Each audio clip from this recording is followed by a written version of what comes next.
Hey everyone, this is Fogbound Turtle, and today we are in Microsoft Flight Simulator in the SU10 Beta, trying and testing the DLSS. And of course, I got all the numbers on the screen right now. And the title of this video is DLSS might not give you more frame. And here we are in the PMDG 737. I am in Vancouver, my home airport.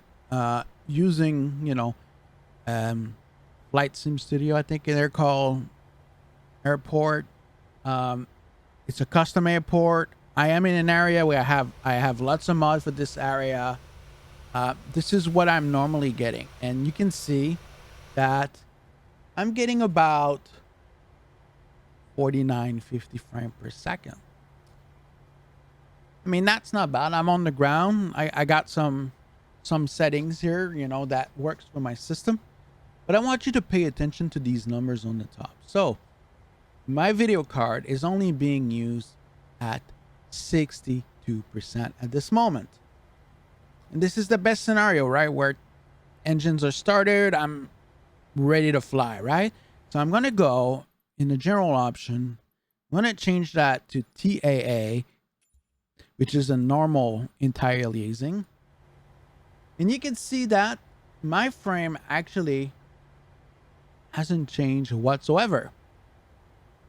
What did change is a little bit of how much my GPU is being used, maybe 75%, 76%, sometimes it varies. But I don't get more frame. So, when people look at DLSS, they're trying to say, like, it's supposed to give me more frame, so why is it not doing it? Well, that's because in Microsoft Flight Simulator, when you are into the higher end system, depending on the resolution on which you game at, in my case, it's ultra wide. There is not a CPU on the market right now that is fast enough to render and prepare the frame fast enough for the GPU to be at 100% load, where DLSS would actually do something.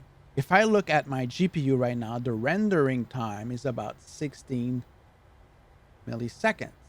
And that's as much as I'm going to get out of it, because the main thread is at 20 seconds. So basically, it's impossible to render anything faster, regardless of DLSS or not.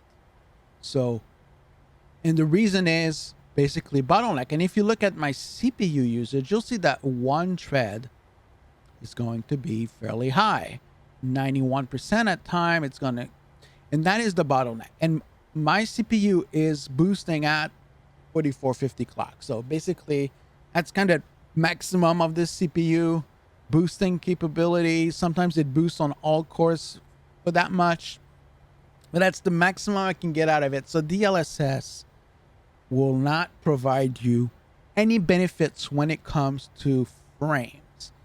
But that is because I am using an aircraft in an area. So if we want to go into a more complex scenario, let me just show you. We're going to load at KJFK, which is a photogrammetry area, and Vancouver isn't. And you will see that my frame are going to change drastically, regardless that I have KJFK. All right, so that is an area where, there we go. I'm going to go at this gate. Just going to respawn here. And while it's loading, so you'll see that even in an area where it's heavy on frames, that most people won't get more than 30 frames per second. Even DLSS is not going to help me here, because it is not the bottleneck. The bottleneck is, like almost everybody that flies in Microsoft Flight Simulator, it's always the amount of time it takes to render a frame is slower than what it would take the GPU to do, or are capable of. As you can see, I'm in KJFK. Very heavy on frames. Sometimes I get 50s, but it varies a lot. And that's because I have a beast of a machine. And you can see here, limited by main thread is flashing like crazy, because that is the main thread that actually schedule all these other threads below, right? So its job is to make sure that everything is rendered properly and sync everything together before rendering a frame. And that is the maximum that it can do. But of course, my plane is not even initialized yet. So I'm just gonna go in and I'm gonna load actually a state into the aircraft so that we can test while it's actually, so we're gonna pick runway. It's gonna initialize all the systems ready to fly. So just for this video, so it goes faster. As you can see, once it goes in, my frame won't change that much, but what will change is that basically DLSS does nothing for me. And you can see the render resolution is my full screen right now. So I'm in TA right now. Let me just go change just to DLSS just to prove my point. And you can see my frame hasn't changed at all. You can see the render resolution is lower. That's what DLSS does. But actually, my plane, I thought I initialized that. Let me just do this for a second. I'm going to go in runway, and then I'm going to go execute. It should start the whole aircraft. You can see I'm not getting any more frames. This is what I'm going to get. And that's because my CPU cannot go fast enough than this. Now, so why use the DLSS then if this is the case? If I am in KJFK and I am incapable of getting more frames. So why use the DLSS? Well, the DLSS offers better type of anti-aliasing, which means that it offers more detail at a distance because it does better temporal anti-aliasing than TAA. Of course, I'm not in the air. Really difficult to test on the ground because everything is pretty sharp on the ground. You're not going to see the difference, but when you do fly in the distance, you will see more definition and more resolution of detail, but it does come at a price. Now, some people have mentioned that avionics are not sharp. I don't know if this is the case. For me, I didn't notice except when the numbers move really fast here. For me, or when I move numbers really fast, you can see this kind of a ghosting effect. I've noticed that with DLSS. So I think Asobo needs to kind of fix that, but the whole screen is actually very readable for me. I don't have any issue. And compared to TAA, let's just do another comparison right now just so that we can compare apples to apples. And I'm going back in TAA. I don't see the difference. I really don't. And maybe there is a difference. Maybe more people are sensitive to this.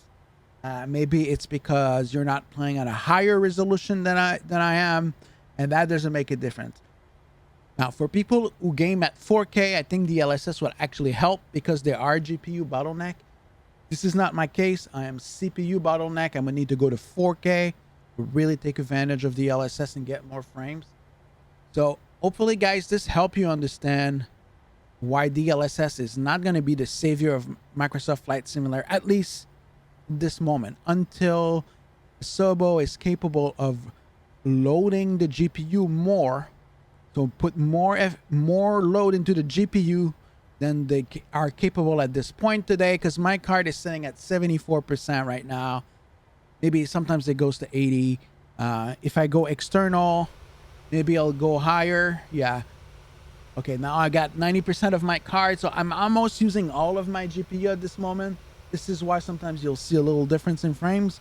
But for the most part, this is as best we're going to get for now. So if you were thinking of using DLSS to get more frame, unless you're VR or 4K, you're probably not going to see the difference. Hopefully this helped you guys, help you understand DLSS and Microsoft Flight Simulator. Have a good day, guys.